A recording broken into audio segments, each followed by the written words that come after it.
Hello, I'm Natalie Bumgarner. I'm an assistant professor and extension specialist in the plant sciences department, and I'm excited here to welcome you to our virtual Fruits of the Backyard field day. Now, I know this is a little bit different, but we're going to try to make the best of it because I actually get to welcome you to my trial plots. And you've seen data from this spot, but you're going to actually get to see a little bit of it in person today. And so we're going to be talking about beans. Beans about beans, actually, to take kind of advantage of an old saying. And so when we think about beans, you might think, you know what, that is not the most exciting garden vegetable, right? Tomatoes, peppers, you got a little bit of flair, but beans, how exciting can beans really be? But I'm here to tell you that beans are actually one of the coolest crops that we grow in our home gardens in Tennessee because there's so much culture mixed in, right? It's not just carbohydrates and proteins, which they certainly do, you know, good protein, good vitamin B, some E, some K, right? Some iron, some folate. Great nutritional properties, but also beans have a lot to do with the way that our culture has developed here in Tennessee. And to start off, I want to share a little bit about that with you. So, beans are actually one of the oldest crops that we grow here in the Americas. They are thought to have come into cultivation in Mesoamerica, and so the three sisters of the Native Americans, we have maize, we have squash, and we have beans, right? So they're one of the oldest cultivated crops here, and of course when, you know, some European settlers came to the part of the country that we live in, they found beans that were already here, and so we kind of have a cool intertwining of some of those cultural elements, and those stories are really told in the beans that we grow. So in addition to our own personal stories, which are often intertwined around beans, right? Soup beans and cornbread, you know, stringing beans on the front porch. There's a lot of our personal history. There's also a lot of regional and cultural history that kind of is handed down through some of these beans. For example, this one right here that I have in my hand is the turkey crawl. And turkey crawl is maybe one of the more common heirloom beans in the part of kind of the mid-south that we live in. And of course the story is that a hunter was out hunting and he found, you know, killed a turkey, brought it home and found this bean inside the turkey. Beautiful mottled brown bean, planted it, and it's become a staple for taste, for eating fresh, for eating drying. It's kind of a multiple use bean.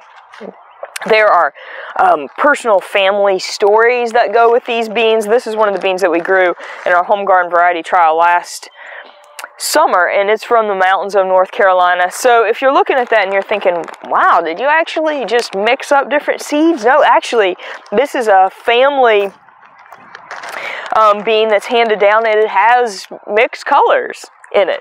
Then of course we have some of our regional history that tells stories that honestly are actually sad. We have the story of the Cherokee Trail of Tears bean, which came back into common use. You can get it from some of the seed saving companies, and it was given to them from a family in Oklahoma whose story is handed down that was actually a bean that came from their Cherokee ancestry that made that treacherous, dangerous, and heartbreaking march across the country. And we have, so beans tell those kinds of stories. We have beans that tell slightly more lighthearted stories. This is actually the lazy housewife bean, and so the story on it is that it came from Germany in the late 1800s, and it was one of the first beans that was commonly grown that was stringless, thus the name lazy housewife. Now, there probably weren't many lazy housewives back in that time, but we can kind of see the names. Of course, a lot of the names have very regional heritage or personal names, right? So many of them are named after women. You won't find many beans named after men because a lot of that seed saving and the responsibilities for some of those garden crops were heavily concentrated in women.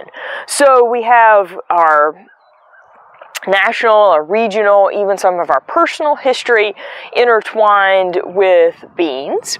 And I've kind of thrown around maybe a few names as far as pole beans and bush beans, which are probably what we're the most familiar with, but those aren't all the terminology that we necessarily need to know to talk about the history and the culture that surrounds beans. So let's talk just a little bit about bean terminology. Okay, so if we had kind of an old-fashioned Appalachian gardener here, they probably wouldn't use the term pole beans. They may actually use the term cornfield beans. So, and that goes way back, right, to some Native American cultural practices where beans were actually trellised up corn stalks. And so they didn't really call them pole beans, they call them cornfield beans. Of course, over time, our sweet corn has become a little bit more compact, and so the corn stalks aren't as tall as they used to be, and so now poles are sometimes used, or, you know, tents or various other structures, and so pole beans may sometimes be more appropriate, but cornfield beans is probably a more traditional term that we can use. And then there are some nuances in some of those pole beans. You may hear the term greasy bean, and that refers to the fact that it's a bean pod that doesn't have any fuzz, right, or small hairs that we come to expect on some of our other pods, and so when you cook it up, it's a very smooth sheen, almost a greasy look. It may also be that there was some bacon grease in those pans that it was cooked with. Cut short is another term that you might hear when we're talking about heirloom beans, and it actually refers to beans that are so full in the pod that they don't have a taper at the ends. They kind of cut off short at the end of the beans. Now, these aren't terms that have to be used individually. Oftentimes they can be used together. You can have a greasy, cut short cornfield bean. Then, of course, we have our more traditional bush beans, or some people call them bunch beans, which probably came into use because of commercial harvest, right? So they bore over a shorter period of time. In many ways, beans are actually analogous to tomatoes in the fact that we have our cornfield or our pole beans, which would be indeterminate. That growing point keeps producing leaves and flowers over a longer harvest season, and then we have our bush beans, which would be determinate. Their growth is terminated at a certain period of time, keeps the plant short, keeps the harvest more concentrated. And then, of course, we also have our lima beans, butter beans, which are kind of a southern subset of lima beans. So botanically speaking, they're the same genus and species, but butter beans are often smaller. They may have bright colors, calico, reds, beautiful colors in some of those butter beans. And then, of course, we have the peas. So we have southern peas, which are actually a warm season pea, as opposed to the shelling peas that we often think of as a cool season crop. And last but not least, we probably have the newest entrance to the home garden bean category, and that would be the edible soybeans. So this is an example of edamame. Unlike field soybeans, these are not grown all the way to maturity. They're harvested when the pods are still green, not completely filled out, and so they're often cooked and steamed and then shelled and eaten in salads or individually as a high-protein snack.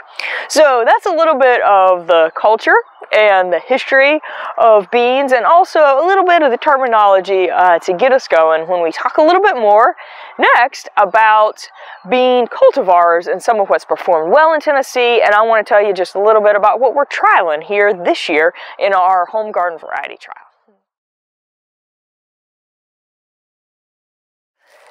Well, now that you have a little bit of a feel for the lay of the land in beans, let's talk just a little bit about what has performed well and what we're trialing this year in the great state of Tennessee for beans. So a lot of the trial data that we have actually goes back to 2017 when we began our home garden variety trial, and so we have always been trialing both pole and bush or snap or bunch beans for that entire time. So we're starting to get a few years worth of data. And just to give you a little bit of background, the home garden variety trial is actually a citizen science project. So it's not just what the plots look like and what the cultivars look like here in on-station trials, but it is gardeners across the state giving us feedback. And so in the early days, in 2017 and 2018, we trialed Kentucky Wonder, which is one of the older pole beans on the market, the late 1800s, and it has performed well, right? So consumers in Tennessee continue to like the old standards. Kentucky Blue, which has a parentage of Kentucky Wonder, has done well also. We trialed Seychelles, which is actually a pole bean that doesn't fill out those beans quite as fast. So if you're more of a pod bean rather than a bean eater, it's an All-American Selections winner. It can be a good option for you. We have also begun to do some heritage or heirloom bean trials. And so last year was really our first year. We did Turkey Craw, which I've already showed you, and the Hill Family Greasy Bean. So we got those actually from a local Appalachian seed saver and collector and sales opportunity. So those are some local regional collections. Turkey Craw did very well in our trial last year. And of course we have also done a lot of bush beans or bunch beans over the years. But before I get into that, I skipped over some of the Appalachian favorites, and that is the half runner green bean. So we talked about pole beans and we talked about bush beans as kind of being indeterminate and determinate. Well, there's a middle ground, right? And that is the half runner. So I'm a West Virginia native. I grew up in a half runner family. It was the only thing we really ever grew because it was the only thing that my grandmother wanted to eat or can. And so there's actually even some cool half runner stories in the state of Tennessee, right? So we have a volunteer half runner here, which was actually bred and developed at the USDA, but tested in our own Crossville research station. So it is a kind of a newer cultivar of half runner that has good resistance to some of the rust diseases. So we've trialed the volunteer half runner. It did pretty well here in our trial a couple of years ago. And then of course we have that whole range of bunch beans or bush beans. And so we have done some of our traditional standards. We've done Provider, Crockett and Jade have both performed well. A lot of these are newer cultivars that have pretty good disease resistance as far as some of the rust, even some of the mosaic diseases.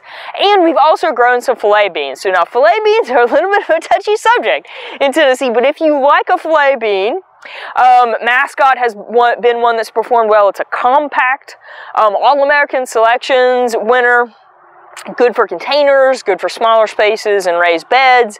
Last year we also grew Lima, which is a longer bean, but it has also done well. This year we have Maxabel in the trial, and we've also done a few colored pod beans. So we have grown Velour in the past, we have Amethyst in the trial this year, and those kind of fall in the category of purple, pod.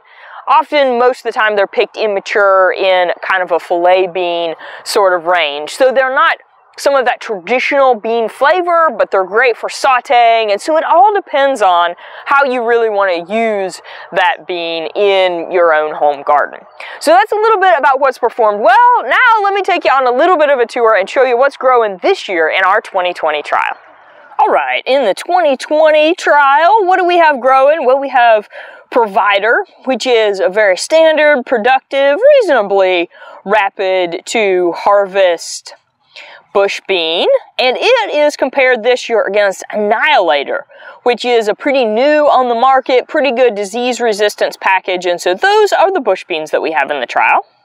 So in addition to kind of a more traditional, what might be a commercial bush bean cultivars, we also have some more fillet type beans. And so what we're looking at right here are young plants of Maxabel, which is a little bit of a longer bean and sometimes a little bit of a larger plant. We also have Tavera, and if we're really going to be authentic, we're going to say Tavera Ericourt Vert, and so it is a true French fillet bean, a little bit smaller bean than what Maxabel is going to be. These are some young purple beans. We actually have a blind bean trial this year, and so people were sent out seeds that said this is a compact fillet green bean and this is a compact fillet purple, and so we want to make sure that our data both reflects good, accurate assessments of when people know the cultivars as well as when they don't. In addition to more traditional bush beans and filet beans. We also have a couple edamame in the trial. We're looking here at Tankura, which is actually a black seeded edamame, and we also have Chiba green, which would be a much lighter seeded bean. So we're excited to see what home gardeners in Tennessee like with a little bit more of a modern bean twist.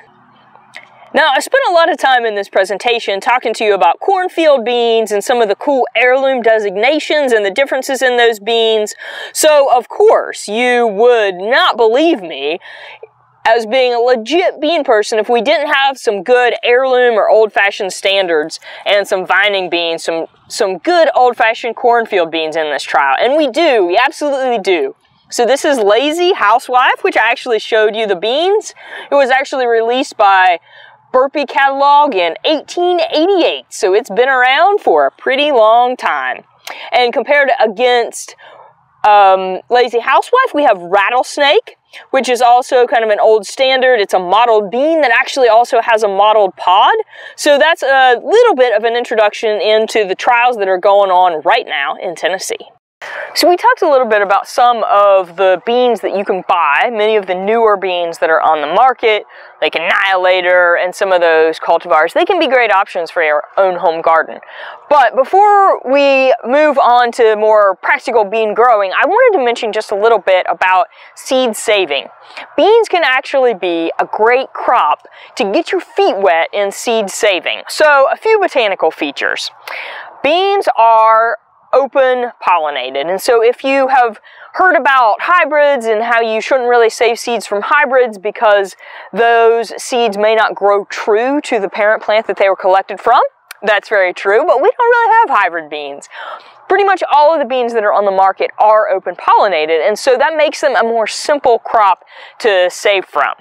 Why are they all open pollinated? Well, because the physical structure of the bean flower makes it difficult to cross-pollinate from one flower to another. Now, that's not to say that it never happens. Cross-pollination does sometimes happen by insects in the field, but most bean flowers tend to be self-pollinated. And so they're a simpler crop to save because there's a reasonably good probability that that bean that you harvest from that pod would be genetically similar, right? Hopefully pretty close to identical as the one that went in the ground that grew its parent plant. And also, saving bean seeds can be pretty straightforward because they're kind of easy to collect, right? You just need to let that bean mature fully, dry down a little bit, and then shell it. Make sure that those seeds are nice and dry before you harvest them and store them. And so saving bean seeds can be a great way to get in touch with some of the older cultivars, to grow your own collections, to not have to buy as many seeds in the early spring. But keep in mind, there are some limitations to saving seeds in our part of the world. We have a warm, humid climate, which means that we do sometimes have problems with bacterial diseases. And so most of the cultivars that we would buy would actually come from the arid west. And so most of our seed production takes place in places that don't have as much disease challenge as we might here in the southeast. So if you're going to be saving your own seed, you want to be picky, right? You want to make sure that you're harvesting from the very best with no incidence of disease that you can possibly see. And so always save the best. And use this as an opportunity to maybe try out some new seed saving techniques in your garden.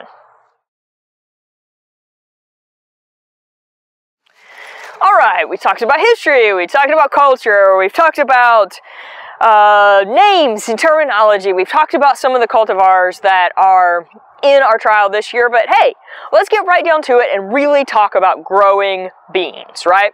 So let's kind of go chronologically through that process, and we're going to start with soil considerations.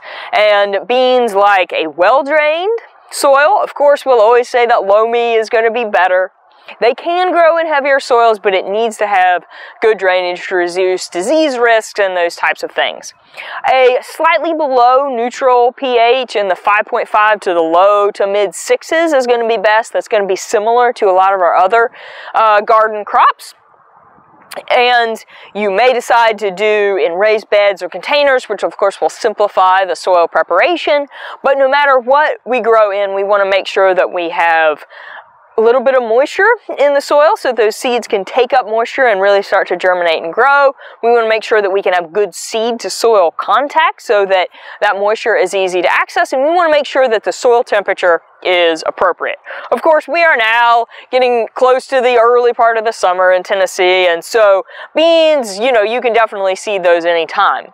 Most folks will start seeding their beans in Tennessee in the western part of the state. Maybe they're bunch beans, they're snap beans in early to mid-April. In eastern Tennessee, it would be more like the later part of April, from about the 20th on would be typical to when we would start seeding those. But don't just seed by the calendar, definitely seed by the climate. We want to make sure that that soil temperature is in the 60 to 65 degree range. Of course, germination is going to be even higher if it's in the 70 degree range, but we want to make sure that it's warm enough that we're not really disadvantaging our bean seeds by making them germinate in cool, wet soils. Oftentimes beans are seeded in successional plantings, so you might put an early seeding in that's right on the edge and hope that you get a good stand, knowing that the next couple are going to probably be an even better stand as the soil temperature gets warmer. A lot of the young beans that you'll look at in this video were seeded just over 2 weeks ago, so they were seeded about the 10th or 12th of May, so they were not put in the ground really early. They were put in the ground when we were pretty sure that we were going to have good warm soil temperatures. And when we seed beans, of course, we want to make sure that we put them about 1 inch to 1.5 inches in the ground. And oftentimes we will vary that depth based on the soil texture, right? So heavier soils, we'll put that a little bit shallower because they're going to have a little bit more work to do to get to the surface. You can put a broadcast fertilizer pre-plant, of course, following your soil test. Make sure that your pH is correct before you even start on the fertility aspect. Or you can do banding, and banding is placing fertilizer in a narrow trench that's about 3 to 4 inches to the side of the row that you're seeding those beans in. So that fertilizer can be placed very soon after you seed or right at the same time that you're seeding. The goal is that those young roots will have ready access to nutrients, but it will not be close enough that it can burn those young roots. And so beans are not really a high nutrient requiring crop. So oftentimes we won't have a side dress like we might for our tomatoes and peppers and sweet corn. Oftentimes that pre-plant fertilizer will be the main nutrient that those beans have for the course of their growing season. Why are they not a big nutrient needed? Well, because they're legumes, right? So they have a symbiotic relationship with bacteria, rhizobium, in the soil. And if you are growing beans for the first time, then you might want to consider ordering some inoculum at the same time as you order your bean seeds. You can treat those seeds and we can make sure that they have that beneficial bacteria in the soil to create that symbiotic relationship that allows those nodules on the roots to actually fix nitrogen. If beans have been grown in that area before, then you probably don't need to worry about that inoculation. So our site is prepped, pH is correct, our nutrients have been applied, we have a good cultivar of beans. It may have been treated with an inoculum. We can also decide to purchase beans that may have a fungicide applied. Of course, there are many traditional fungicides. Thyrum would be one of the most common ones, and that bright pink often indicates that that's what the seed companies use, as a cue to us that it has fungicide on it. But there are also biological materials like actinovate that you can use to treat seeds before they go in the ground. All of those things can help improve the germination, reduce damping off some of those soil-borne pathogens that we might have issue with. So we got our beans in the ground. We talked a little bit about seeding depth. We didn't talk as much about spacing, right? So if we're planting bush beans, oftentimes we'll get 4 to 6 seeds per foot. We would want 4 to 6 plants per foot. You could seed just a little bit heavier if you're willing to thin. I'll admit that I tend to seed rather heavy just to make sure that I have the plant stand that I want. With lima beans, of course, a larger seeded bean, and lima beans are going to be a little bit more like 2 to 3 seeds per foot, so we're going to have a little bit more space between those plants. Lima beans, of course, can be grown as either bush beans or pole beans, so select the ones that are your preference for production. If you're going to be growing pole beans, now I don't have the full example here. You can see a pole right here behind me. These are going to be the nets that I put up for my pole beans. I'm actually going to have just plastic woven mesh. It makes it easy to pick from, easy for the beans to climb on. So you also want to consider support if you're growing a pole bean, or even a half runner could be very good on a net. It could really reduce picking time. It keeps the leaves up further off the ground, allows more airflow, and can reduce disease. So while we're talking about disease, what are some of the more common diseases that we might see on some of our beans? Well, some that we'll want to eliminate, hopefully genetically right out of the gate, are some of the viral diseases. Many of our newer cultivars will actually have resistance to some of the mosaic viruses.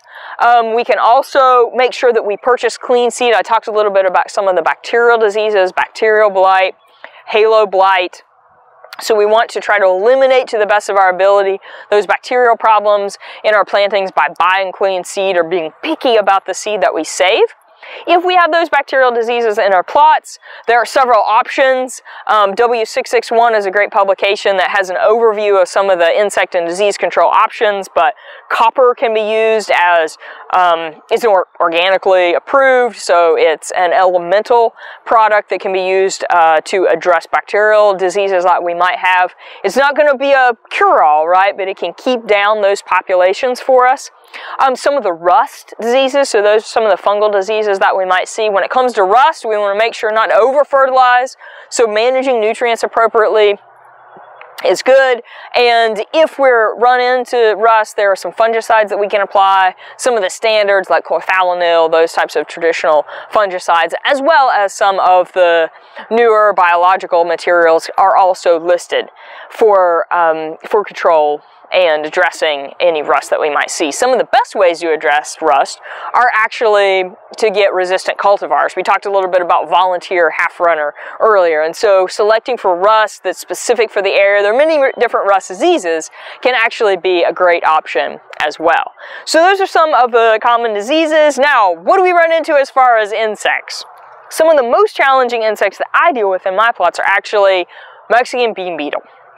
And so Mexican bean beetle, the feeding damage, they're defoliators, right? So the feeding damage that is often the worst takes place because of those larval feeding. So those small, little, spongy looking yellow larvae actually do a lot of the damage. You want to keep your eye out for those. Some people actually will do an earlier planting. So you can plant an earlier crop of beans. So my joke for Tennessee home gardeners who don't particularly love filet beans is you can always use your filet beans as a trap crop, right? So put an early planting in those filet beans, trap your Mexican bean beetles as they move in to the plots, and you can either spray those with an insecticide, or you can carefully, if it's a small planting, right, just pull up those beans and haul them away with the insects already on them. So trap crops, along with protective or control sprays of insecticide, you have both organic as well as many conventional insecticide options. So those are some of the pest and disease things that you'll want to keep track of. We've talked about planting, we talked about control. Oh, in my pictures, you'll see that I do have irrigation here in my plot so that I can control watering. It's something that's helpful. It's not something that's completely essential, right? We want to control weeds as well, but we want to make sure that we don't hoe too close to our plant rows and damage roots. So some good cultural practices there. Mulching aisleways can be a good way to reduce moisture loss and also cut down on weeds. You can see I have some straw mulch here in the plots behind me. I am actually over time going to apply this straw mulch here in the aisleway between these beans as well. So those are some of the main common management practices, and now we're getting to the fun of the season, right? It's now time to pick our beans. And maturity is all about how you prefer to eat your beans. Some of the newer cultivars may have been developed a little bit more for shipping, right? And they tend to be harvested more immature. So keep in mind that some of those pods may toughen up at different rates than others, so make sure that you don't let them get too tough on the plant. Oftentimes I would encourage you to harvest early in the morning when it's still cool and those beans have a good high moisture content. They are still turgid, right? But also be careful that you're not manipulating those vines a lot at a time when you might be moving any fungal diseases. So keep that in mind. In our family growing up, we had this deal. You could either get up early and pick beans for an hour, or you could string beans for 2 hours later in the day. Well, I will admit that I was the 2-hour bean stringer. And so you may or may not actually have to string your beans. A lot of the newer bush beans that we have are stringless. I talked a little bit about Lazy Housewife. Even some of the older cultivars you can get that you don't have to string. I guess I would probably encourage you to include a few string beans there with your garden every year, because it's pretty good bonding and training opportunity for the younger members of the gardening crew. There's nothing more legitimate than a little bit of front porch bean stringing. And so with that little throwback, a few great bean memories of my past, I hope that you also take this opportunity for a great 2020 garden year, and best wishes on all of your bean endeavors with the culture, both protein, both a great opportunity to grow a classic, what I might call the soul of the Tennessee vegetable garden. So once again, thanks so much for joining in. It's really been fun to enjoy this virtual field day opportunity with you, and I hope to see you all in person in 2021. Thanks so much.